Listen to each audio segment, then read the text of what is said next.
শ্রী শ্রী নাম চিন্তামণি কিরণ কণিকা। চতুর্দশ প্রকার নাম অপরাধ বিনাশক শ্রীকৃষ্ণ নাম। ইতিপূর্বে আমরা আস্বাদন করেছি যে দশবিধ নাম অপরাধ, তাহার মধ্যে প্রথম হইতেছে শতাং নিন্দা, মহৎ নিন্দা বা শতের নিন্দা। সে সম্বন্ধে বিস্তারিত আজ কদিন আলোচনা হয়েছে। কেননা মহৎ অপরাধ যুক্ত হয়ে যদি কোটি জন্ম নাম শ্রবণ কীর্তন করা যায়, তবু তাতে নামের প্রসন্নতা হয় না, বরং বলছেন নাম আরো রুষ্ট হয়ে পড়েন। তাহলে সপার্ষদ শ্রী মুরারির উপলক্ষণে শ্রী গৌরসুন্দর সমস্ত ভগবত পার্ষদগণের সম্বন্ধে এই সিদ্ধান্তই জ্ঞাপন করেছেন।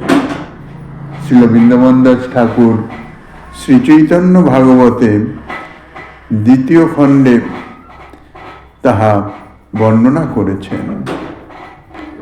তাহলে নাম অপরাধ যুক্ত হলে,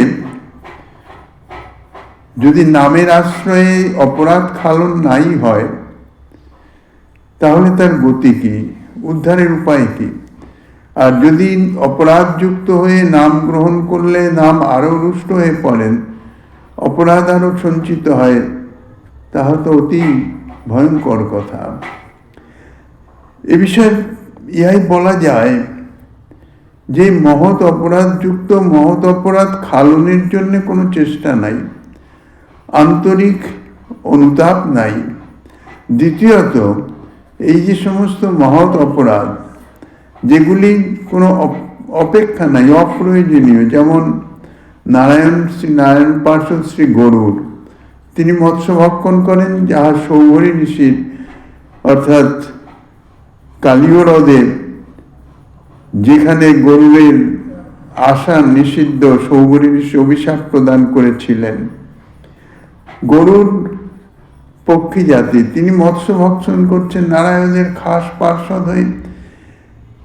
এ সম্বন্ধে গরুড়ের সম্বন্ধে যদি মনে অপরাধ অর্থাৎ হেয়তা ভাব হয় যে গরুড় ভগবান নারায়ণের পার্ষদ, তিনিই তো মৎস্য ভক্ষণ করেন, তাহলে আমরা মৎস্য ভক্ষণ করলে দোষ কি, এই জাতীয় যদি মনে হয়, অর্থাৎ গরুড়ের দোষ দর্শন হয়।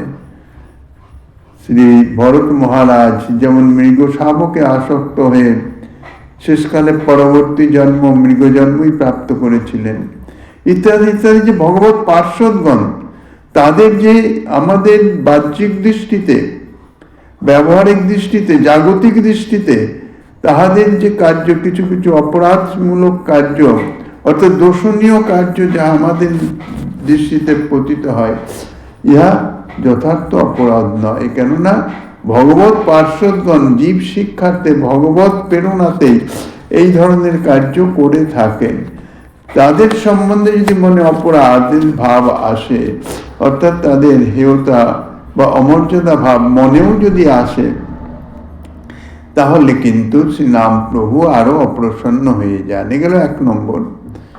দ্বিতীয় হইতেছে, কোনো কারণে মহৎ অপরাধ হয়ে গেছে, তাহা যদি অনুভবে আসে, বুঝতে পারা যায় যে আমার এই মহতের চরণে অপরাধ হয়েছেন। সিদ্ধ ভক্তের চরণে অপরাধ হলে তো কথাই নাই। বাস্তবিক মহৎ হচ্ছেন সিদ্ধ ভক্তগণ, আর সাধক ভক্ত তাহাদের সৎপুরুষ বলা হয়। কাজেই কারোই চরণে যদি অপরাধ হয়ে যায়, আর সেই অপরাধ খালনের যদি আন্তরিক কোনো প্রচেষ্টা না থাকে, অন্তরে যদি অপরাধের নিমিত্ত যদি অনুতাপ না আসে, তাহলে অপরাধ বর্ধিত হতে থাকে। কথায় বলে, একটি অপরাধ শত অপরাধের জনক। অর্থাৎ অপরাধকারী যদি অপরাধ খালনের জন্য আন্তরিকভাবে, নিষ্কপটভাবে কোনো চেষ্টা না করেন, তাহলে কিন্তু তার অপরাধ আরো বাড়তে থাকবে। অপরাধ খালনের জন্য চেষ্টা না করে যদি আরো নতুন নতুন অপরাধ সংগঠিত করিয়ে ফেলেন, অর্থাৎ অপরাধ যাতে না হয় সে বিষয়ে যদি সাবধানতা সচেতনতা না আনতে পারেন, তাহলে কিন্তু নামের আশ্রয় গ্রহণ করলেও নাম প্রভু তার প্রতি আরো রুষ্ট হয়ে যান।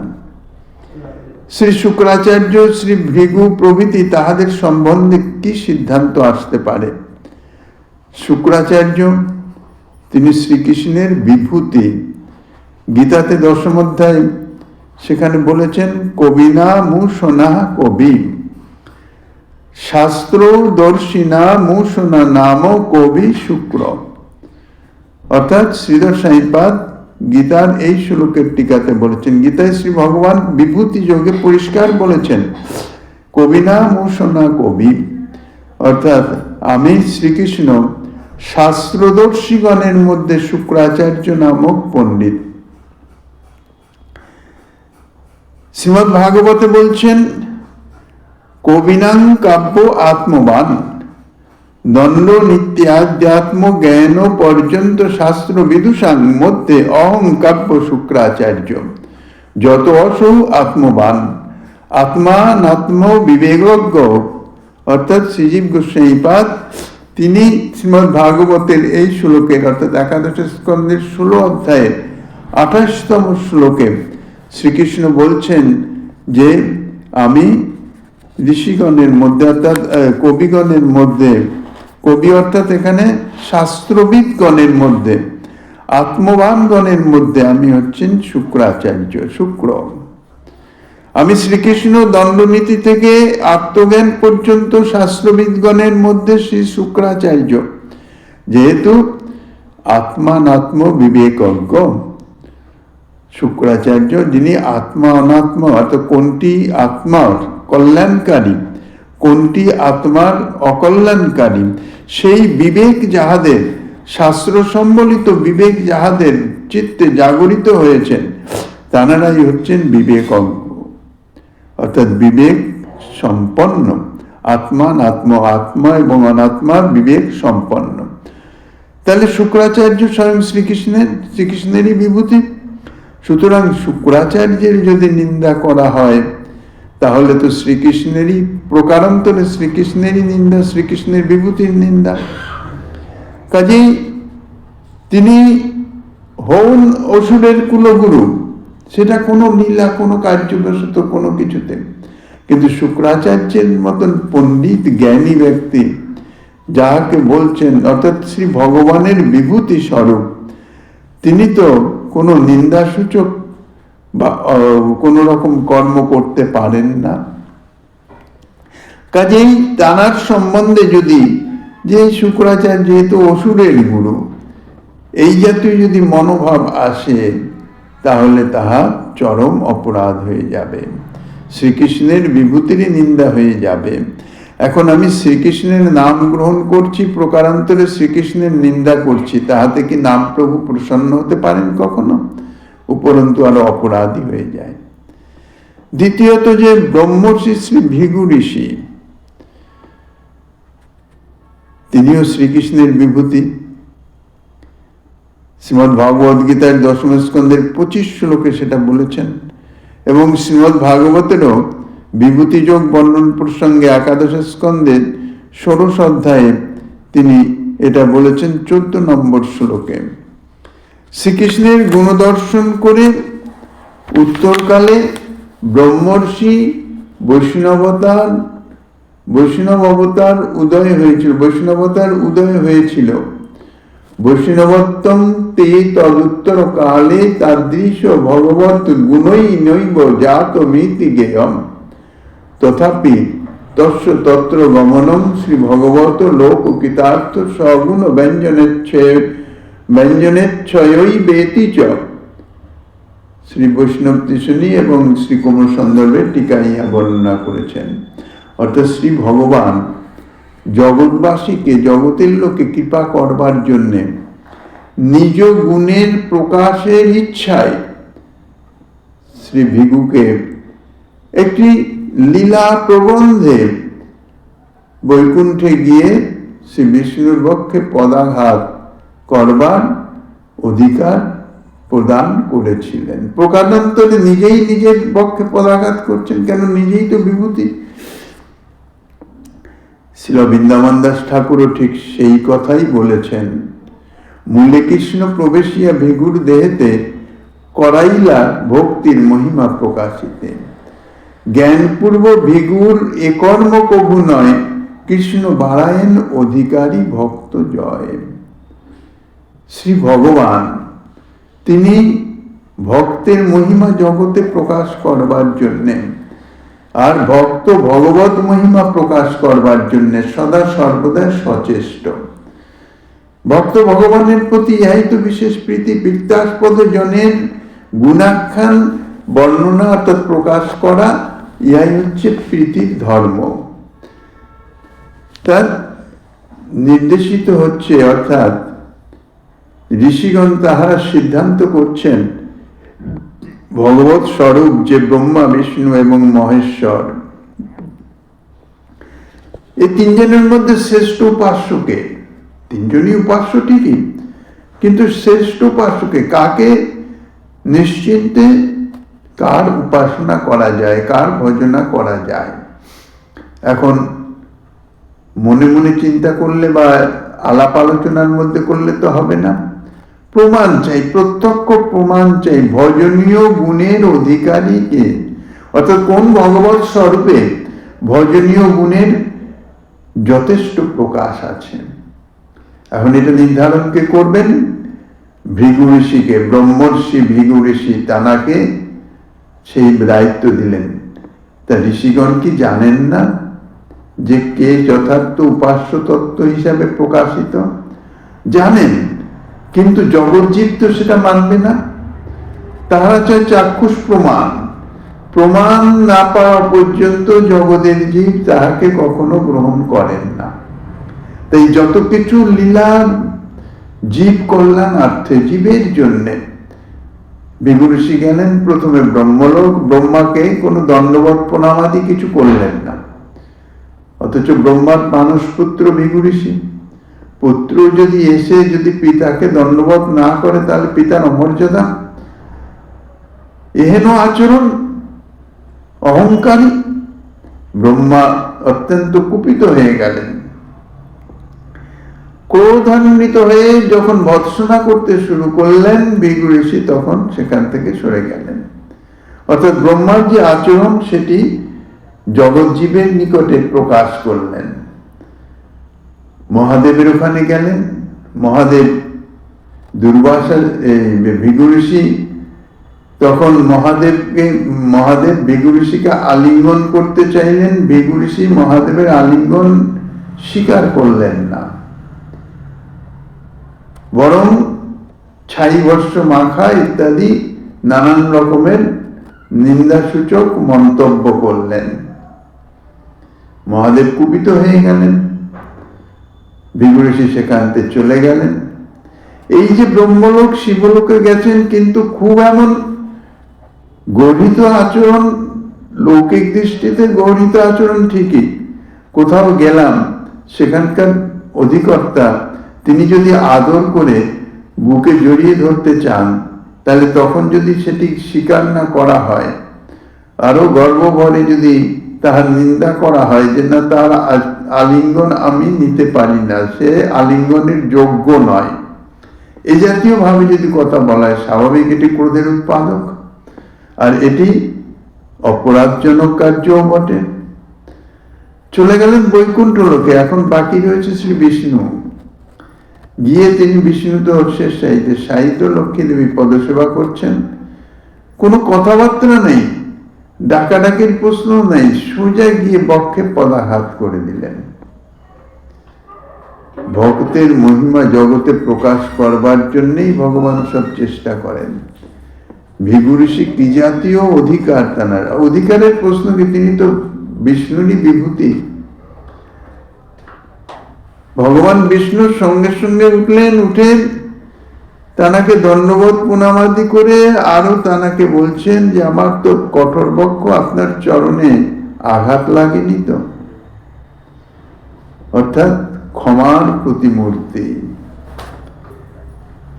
এটা শ্রী ভগবানের ইচ্ছাতেই, শ্রী বিষ্ণুই যে উপাস্য তত্ত্ব, ভজনীয় তত্ত্ব এবং তাঁর যে গুণ, এই জাতীয় অবস্থায় যে কেউ অত্যন্ত ক্রোধান্বিত হওয়া স্বাভাবিক। ব্রহ্মাকে দণ্ডবোধ করেন নাই, তাই ক্রোধান্বিত।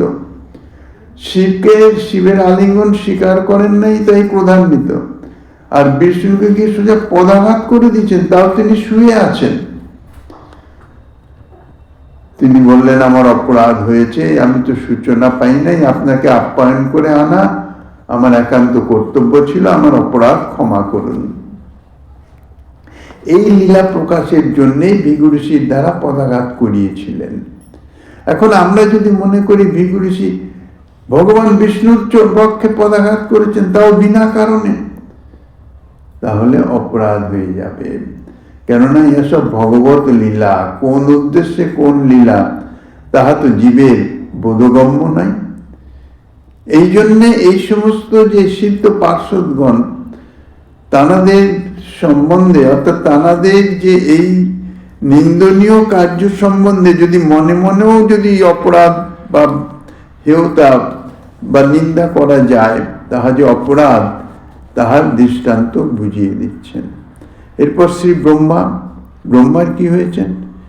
ব্রহ্মাদি ঈশ্বরগণের ধর্ম ব্যতিক্রম যে দোষাবহ নহে, তাহা শ্রীমদ্ ভাগবতেই শ্রী সুখদেব গোস্বামী বলেছেন।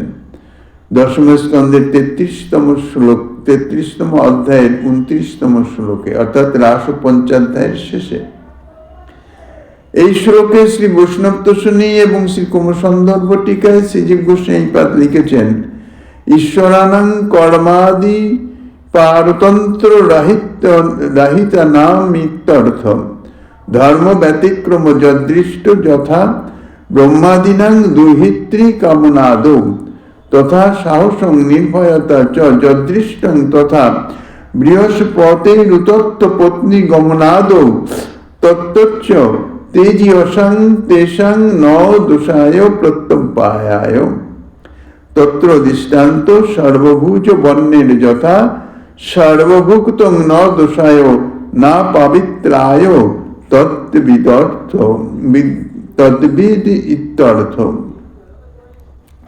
অর্থাৎ ঈশ্বরগণের, অর্থাৎ যাহারা সমর্থ, ঈশ্বর তো অনেক উপরের কথা, যাহারা সামর্থ্যবান যে সমস্ত মানে মহাত্মাগণ, সিদ্ধগণ বা ভগবত পার্শ্বদগণ, তাহারা কর্মের অধীন নহে, তাহারা লীলার অধীন। ভগবত ইচ্ছায় তাহারা জগতে বিচরণ করেন বা তাহারা নানান কর্ম করেন। জীব তাহারা হচ্ছে কর্মের অধীন, কিন্তু ঈশ্বরগণ বা ঈশ্বর সদৃশ সামর্থ্যবান ভক্তগণ, তাহারা কর্মের অধীন নয়। তাই বলছেন, কর্মাদির অনধীন মহৎগণের যে শাস্ত্রোক্ত ধর্মের উল্লঙ্ঘন, শাস্ত্রে যে ধর্মের কথা বলা হয়েছে, অর্থাৎ শাস্ত্র প্রকাশিত হয়েছেন জীবের জন্যে। শাস্ত্রের যে বিধিনিষেধ, তাহা জীব তত্ত্বের জন্যে, জীবের জন্যে, ঈশ্বর তত্ত্বের জন্য তো নয়। ঈশ্বর তত্ত্ব বা ঈশ্বরের নিত্য পার্শ্বদ, তাহারা শাস্ত্র বিধি অধীন নহেন। এই জন্য তারা কর্মাদির অনধীন, কর্মপরতন্ত্র নয়। তাদের যে শাস্ত্রোক্ত ধর্মের উল্লঙ্ঘন, অর্থাৎ অশাস্ত্রীয় আচরণ যে দেখা যায়, যেমন ব্রহ্মা স্বীয় কন্যা কামনাদিতে দৃষ্ট হয়েছেন, অর্থাৎ কন্যা সৃষ্টি করে কন্যার রূপগুণতেই আকর্ষিত হয়েছিলেন। এবং যে নির্ভয়তা, যেমন দেবগুরু বৃহস্পতি, তিনি জ্যৈষ্ঠ ভ্রাতা বৃহস্পতির জ্যৈষ্ঠ ভ্রাতা উত্তপ্ত ঋষির পত্নীতে গমনাদি দৃষ্ট হয়েছে, অর্থাৎ উত্তপ্ত ঋষির পত্নীর সঙ্গে তিনি মিলিত হয়েছিলেন। এই এগুলো তো জীব সম্বন্ধে ভয়ঙ্কর দোষণীয়, অপরাধজনক। কেননা শাস্ত্র বহির্ভূত, শাস্ত্র নিষিদ্ধ সব আচরণ। কিন্তু এই দেবগুরু বৃহস্পতি বা শ্রী ব্রহ্মা এনারা নিত্য পার্শ্বদ, সমর্থবান, তেজস্বী ব্যক্তি। কাজেই তেজস্বী ব্যক্তিগণের ইহা কোনো দোষের কারণ হয় নাই। দৃষ্টান্ত দিয়েছেন অগ্নির। অগ্নি যেমন, অগ্নির সর্বভূক, অগ্নি যেমন সমস্তই ভক্ষণ করতে সমর্থ এবং তাহার সর্বভোজন দ্বারা, অর্থাৎ সূচি অসুচি সমস্ত কিছুই অগ্নি যেমন ভোজন করেন, অর্থাৎ দগ্ধীভূত করে ফেলতে পারেন, অমেধ্য আদি ভক্ষণজনিত দোষ তার হয় না, যথা বধাদিজনিত দোষ তার হয় না। অর্থাৎ যদি কোনো কারণে অগ্নিতে কেউ পুড়ে মরেও যায়, অর্থাৎ কাউকে যদি অগ্নি জ্বালিয়েও দেয়, তাহলেও সেই তার বধের দোষ অগ্নিতে পর্যবসিত হয় না। শ্রীল বৃন্দাবন দাস ঠাকুর সেটি খুব সুন্দরভাবে বলেছেন যে গর্হিত করতে যদি মহা অধিকারী, নিন্দার কি দায় তারে হাসিলেই মরি। যদি কোনো গর্হিত আচরণ, শাস্ত্র নিষিদ্ধ আচরণ যদি কোনো অধিকারী জন, মহৎ অধিকারী জন যদি কারোর মধ্যে দেখা যায়, তাহলে তার নিন্দা করা তো পরের কথা, তাকে দেখে যদি হাস্য করা হয় তাহলেই মহা অপরাধ।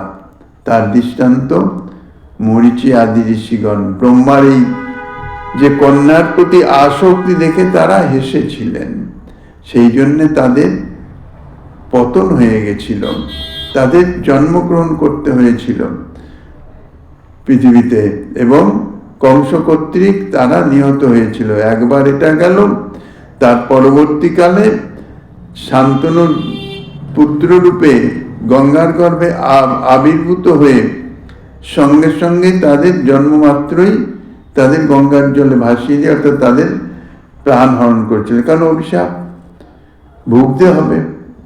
জন্ম কোন পৃথিবীতে তারা অবস্থান করলেন না। এই যে সমস্ত কাহিনীগুলি আছে, তাহা অপরাধের জন্য, অর্থাৎ সেটা লৌকিক দৃষ্টান্তে, তারা সমর্থবান, তাদের সেগুলো অপরাধ নয়। কিন্তু কোনো জীব যদি এই সমস্ত আচরণের কথা শ্রবণ করে যদি মনে মনেও কোনো রকম দোষের চিন্তা করেন, তাহলেও কিন্তু ভয়ঙ্কর অপরাধ এসে উপস্থিত হবে।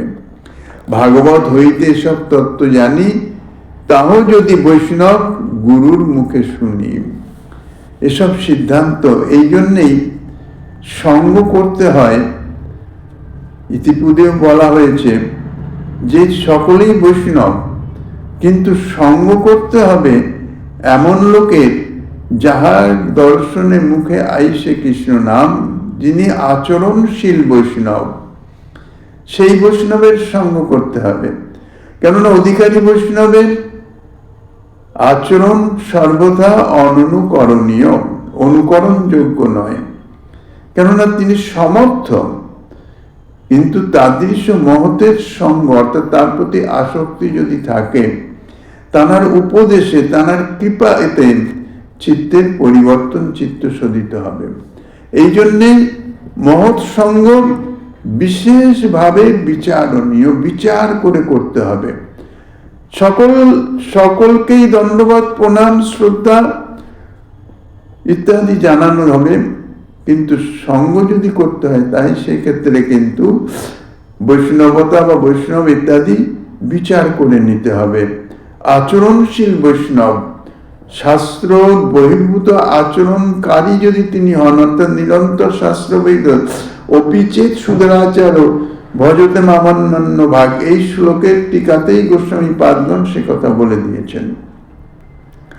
সাধুরেব সম্মন্তব্য, তিনি সাধু, সাধু হিসাবে তার যতটা মর্যাদা, আপ্যায়ন, আদর যত্ন করার তা তুমি করবে, কিন্তু তিনি সঙ্গের যোগ্য নয়, তার সঙ্গ করবে না।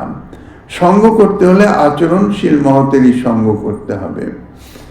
শ্রী মহাদেবের সম্বন্ধে মোহন লীলা, শ্রী মহাদেবের, শ্রী ভগবানের নিরঙ্কুশ প্রভুত্বের প্রচারার্থেই শ্রীমদ্ ভাগবতে প্রকাশিত হয়েছে। মহাদেবকে হেয় করিবার জন্য নয়।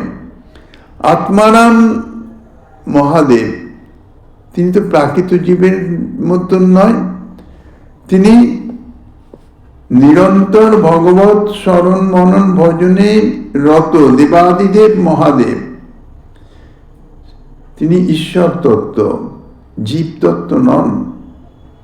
কাজেই প্রাকৃত জীবের মতন স্ত্রী রূপে মুগ্ধ হওয়া সেটি তাঁর পক্ষে কখনোই সম্ভব নয়। শ্রীমদ্ ভাগবতে যে মোহিনী অবতারের কথা বলেছেন, শ্রী মহাদেবের বাক্য, অর্থাৎ শ্রীমদ্ ভাগবতের অষ্টম স্কন্ধের 12 অধ্যায়ে 37তম শ্লোকে তাহা বলেছেন। আর শ্রী ভগবান অষ্টম স্কন্ধের 12 অধ্যায়ের 39-40 শ্লোকে তাহা প্রমাণিত হয়েছে। শ্রীমদ্ ভাগবতের শ্লোকের ক্রমসন্দর্ভে শ্রীজীব গোস্বামীপাদ বলেছেন, আমার ইচ্ছা বশেই, অর্থাৎ শ্রীহরির ইচ্ছা বশেই শ্রী মহাদেবের এই রূপ মোহিত হইবার অভিনয় প্রদর্শন করেছিলেন। মদিচ্ছয়া মোহিত ত্বাৎ। যখন সমুদ্র মন্থন লীলা হলো, যখন ধন্বন্তরী দেব অমৃত নিয়ে প্রকট হলেন, অসুরগণ তাহারা স্বাভাবিক, তাদের প্রবৃত্তি আসুরিক প্রবৃত্তি, কোনো ন্যায় নীতির ধার ধারবে না। তারা বলে ছলে কৌশলে অধিকার গ্রহণ করবে, ভোগ করবে। কাজে ধন্বন্তরী ভগবান তিনি অমৃতের কলস নিয়ে যখন প্রকট হলেন, অমৃত সমুদ্র মন্থনের দেবতা অসুর উভয়ই সমভাবে পরিশ্রম করেছেন। কাজে সকলের সমান অধিকার। এই অসুরগণ প্রথমেই দোষ করলেন। কি করলেন? ধন্বন্তরী ভগবানের হাত থেকে অমৃতের কলস ছিনিয়ে নিলেন। তারা নিজেরা ভোগ করবে, দেবতাগণকে দিবে না। আসরিক প্রবৃত্তি, আমি ভোগ করব, স্বসুখ ভোগ বাসনা। তারপরে এখন দেবতাগণ তারা তো যুদ্ধ করে পারবে না অসুরদের সঙ্গে, কারণ দেবতাগণ, অসুরগণের ভগবত বিরোধিতা, তাদের মধ্যে সামর্থ্য বল সবই আছে, কিন্তু ভগবানের উপর ভরসা নাই, বিশ্বাস নাই, আর ভগবানকে মানে না। এই জন্যেই অসুরগণ সদা সর্বদাই তারা পরাজিত হয় বা তারা ধ্বংস হয়, বিনাশ প্রাপ্ত হয়। আর দেবতাগণ অন্যায় কার্য যদি করে তাও ভগবত শরণাপন্ন, এই জন্য সদা সর্বদাই ভগবান কর্তৃক রক্ষিত হয়। এখন এই অবস্থায় কি হবে? যুদ্ধ করে এ করে তো অমৃতের বন্টন হবে না। আর এই যে সমুদ্র মন্থন করা হয়েছে, এর পিছনে উদ্দেশ্য কি? উদ্দেশ্য দেবতাদের পরামর্শ দিয়ে দিয়েছেন যে দেবতারাই অমৃতের অধিকারী, অসুরগণ আসরিক প্রবৃত্তি অমৃতের অধিকারী নন। ভগবান তখন বাধ্য হয়ে মোহিনী রূপ ধারণ করলেন। মোহিনী অবতার, এক সমুদ্র মন্থনে অজিত ভগবান রূপে আবির্ভূত হয়েছিলেন, কুর্ম রূপে আবির্ভূত হয়েছেন, এরপর মোহিনী রূপে আবির্ভূত হলেন। অসুরগণ আসরিক প্রবৃত্তি, ভোগোন্মুখী মন, সুন্দরী স্ত্রী স্বরূপ দেখেই তারা ভুলে গেলেন। আর মোহিনীর যে মোহের জাল ও বিন্যাস, সেই পদবিন্যাস, সেই নৃত্যের ভঙ্গি, সেই কটাক্ষ, অসুরগণ একেবারে মুগ্ধ মোহিত হয়ে গেলেন। অমৃতের কলস তার হাতেই ধরে দিলেন, তুমি বন্টন করে দাও। এই যে মোহিনীগণ, অর্থাৎ মোহিনী রূপ ধারণ করে যে অসুরগণকে মোহিত করে দেবতাগণকে অমৃত ভক্ষণ করিয়েছিলেন, এই মোহিনী অবতারের এই যে স্বরূপটা, এটি মহাদেব দেখতে পাননি, জানতে পারেন নাই। সমুদ্র মন্থনে যে বিষ উৎপাদিত হয়েছে সেটি মহাদেব গ্রহণ করেছেন, কিন্তু অমৃতের কোনো গ্রহণেরও প্রশ্ন নাই, আর সে সম্বন্ধে জানতেনই না। পরে যখন শুনলেন, তখন প্রভুর নিকটে এই মোহিনী স্বরূপ দেখাবার জন্য যখন নিবেদন জানালেন, তখন প্রভু বললেন, ঠিক আছে, তোমার ইচ্ছা। তা সেই জন্যেই সেই স্বরূপ দেখেই মহাদেব মুগ্ধ হয়ে সেই পার্বতী সবসময় মহাদেবের পাশেই অবস্থান করেন, কিন্তু পার্বতীকে ভুলে গিয়ে সেই মোহিনীর পশ্চাৎ পশ্চাৎ ধাবিত হয়েছিলেন। কিন্তু শ্রী ভগবান নিজে বলেছেন যে মদিচ্ছয়া মোহিতত্বাৎ, আমার ইচ্ছাতেই মহাদেব আমার প্রতি আকৃষ্ট হয়ে আমার পিছনে গমন করেছিলেন। শ্রীল বিশ্বনাথ চক্রবর্তী পাদ এই শ্লোকেরই সারার্থদর্শিনী টিকায় বলেছেন, নাহ মন্যেন কেনাপি মোহিতুং শক্য মত প্রভুনা তু মন মোহনং ন দূষণাবহং প্রত্যুত ভূষণাবহমেব মমাপি মোহনং বিনা মত প্রভাবারাত্মদিকং প্রভুত্বমেব কুত ইতি প্রভুত্বাতিশয় দাসস্য মে ভক্তুৎকর্ষমেব পুষ্যতীতি। শ্রী ভগবানকে শ্রী মহাদেব বলছেন, আমাকে আপনি ব্যতীত আর অন্য কেহই মুগ্ধ করতে পারেন না।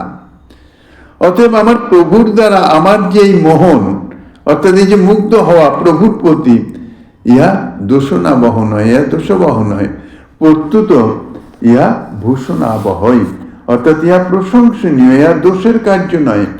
প্রভুর দ্বারা যে আমি মুগ্ধ হব, প্রভুর প্রতি যে আমার আসক্তি, এটি যত বৃদ্ধি পাবে তত সেটা তো আরো প্রশংসার কথা, সেটাই তো স্বাভাবিক, সেটাই প্রয়োজন, সেটা কখনো নিন্দনীয় নয়। আমার মোহন ব্যতীত আমার প্রভুর আত্মান্তিক প্রভুত্বই বা কোথায়? প্রভু যদি আমাকে মুগ্ধ বা মোহিত করতেই না পারেন, তাহলে সত্যই তার প্রভুত্ব কোথায়? আমার থেকে তিনি বেশি কি আছেন যে তাঁর উপাসনা আমার করতে হবে বা তিনি আমার উপাসনীয় তত্ত্ব হবেন? কাজেই আপনার এই প্রভুত্বাতিশয্য দাস স্বরূপ আমার ভক্তুৎকর্ষকেই আরো জগতে ঘোষণা করিতেছেন। শ্রী মহাদেব মোহিনী নাম্নী ভগবৎ সর্বভূতা মায়ার দ্বারা মোহিত হয়েও ভক্তত্ব দৈন্যময়ী নিরহংকরতায় অধিষ্ঠিত হয়েছিলেন। দেবান্তরের নিন্দা মাত্রই দোষজনক, যে কোনো দেবের নিন্দা করলেই তাহা দোষজনক। তন্মধ্যে শ্রী শিবের অবজ্ঞাদি তাহা অত্যন্ত দোষাবহ। অর্থাৎ যত যত অধিকারী বৈষ্ণব হবেন, তত তত তাহাদের নিন্দায় দোষের আধিক্য হবে। আর সেখানে যদি ভগবত পার্শ্বদগণের নিন্দা হয়, তাহলে তাহা তো আরো অপরাধ, আরো গুরুত্বপূর্ণ অপরাধ হয়ে যাবে। আর যদি ভগবত স্বরূপ হয়েই নিন্দা হয়, তাহা ভগবত নিন্দায় পর্যবসিত হয়ে যাবে। শ্রী মহাদেবকে বলছেন বৈষ্ণবানাং যথাসম্ভব, অর্থাৎ মহাভাগবত, দ্বাদশ মহাভাগবতের মধ্যেও একজন শ্রী শম্ভু। কাজেই তার প্রতি কোনরূপ অপরাধ করলে তাহা স্বয়ংই ফলবতী হয়ে যায়। এই জন্যে নন্দীশ্বরের অভিশাপাদির প্রয়োজন হয় না। দক্ষ যজ্ঞে, অর্থাৎ দক্ষের যজ্ঞে যে বাদানুবাদ ইত্যাদিতে নন্দী মহারাজ যে দক্ষকে অভিশাপ দিয়েছিলেন, সে অভিশাপের অপেক্ষা নাই। শিবের প্রতি অপরাধ করার ফলে স্বতঃস্ফূর্তভাবে সেই অপরাধের ফল দক্ষ ভোগ করতেন। এমনকি তাহার সম্পর্কিত অন্য কাহার প্রতি অপরাধ করলে তাহা হতে পরম ভাগবতেরও নিস্তার নাই। যেমন শ্রীমদ্ ভাগবতে পরম ভাগবত শ্রী ধ্রুবের প্রতি তাহার পিতামহ শ্রী স্বয়ম্ভব মনুর উক্তিতেই দৃষ্ট হয়েছে।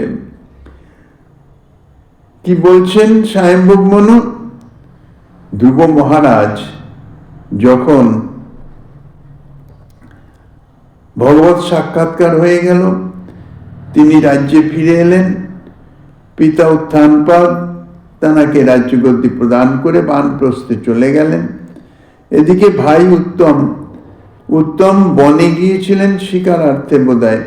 সেখানে যক্ষগণের সঙ্গে কি বাদ প্রতিবাদের ফলে যক্ষগণ কর্তৃক তিনি নিহত হয়ে যান। সেই সংবাদ পেয়ে ধ্রুব মহারাজ যক্ষদের প্রতি ক্রোধান্বিত হয়ে যক্ষদের বিরুদ্ধে যুদ্ধ শুরু করে দিলেন। প্রচুর যক্ষ নিহত হয়ে গেলেন। প্রচুর যক্ষকে বিনাশ করেছিলেন যে তার ভ্রাতা উত্তমের হত্যাকারী এই জ্ঞানে। তখন তাকে শান্ত করবার জন্য স্বয়ম্ভব মনুর নাতি হচ্ছেন ধ্রুব মহারাজ, স্বয়ম্ভব মনুর পুত্র উত্থানপাদ তার পুত্র। তখন সেই স্বয়ম্ভব মনু তিনি প্রকট হলেন, প্রকট হয়ে ধ্রুবকে সান্ত্বনা দিলেন, অর্থাৎ শান্ত করলেন। বললেন, হে বৎস, তুমি শ্রী মহাদেবের সখা যক্ষাধিপতি কুবের তার প্রতি যথেষ্ট অবজ্ঞা করেছ। যেহেতু ভ্রাতা উত্তমের হত্যাকারী জ্ঞানে বহু যক্ষকে তুমি বিনাশ করেছ,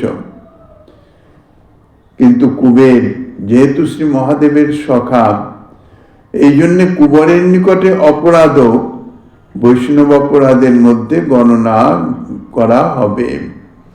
এই জন্যে বৈষ্ণব অপরাধের মধ্যে গণনা করেই ভগবত ভক্তের স্বভাব সুলভ সর্ববিষয়ে বিনয় এবং বারংবার ভক্তি লাভের অধিকারী হয়ে ভাগবত পর শ্রী ধ্রুব কুবেরের নিকট ভগবত ভক্তি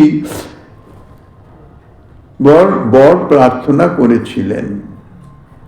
স্বয়ম্ভব মণি যখন ধ্রুব মহারাজকে বুঝালেন যে এটা তোমার সর্বদা অপরাধজনক কার্য, কেননা বিধি নির্দিষ্ট অবস্থায় উত্তম তাহার প্রারব্ধ এসে যক্ষেদের কর্তৃক হয়তো নিহত হয়েছে, কিন্তু তোমার এই কুবেরের যে প্রতি বিদ্বেষ শত্রুতা করা ইহা সর্বদা অপরাধ। কেননা কুবের শ্রী মহাদেবের একান্ত প্রীতিজনক, মহাদেবের সখা।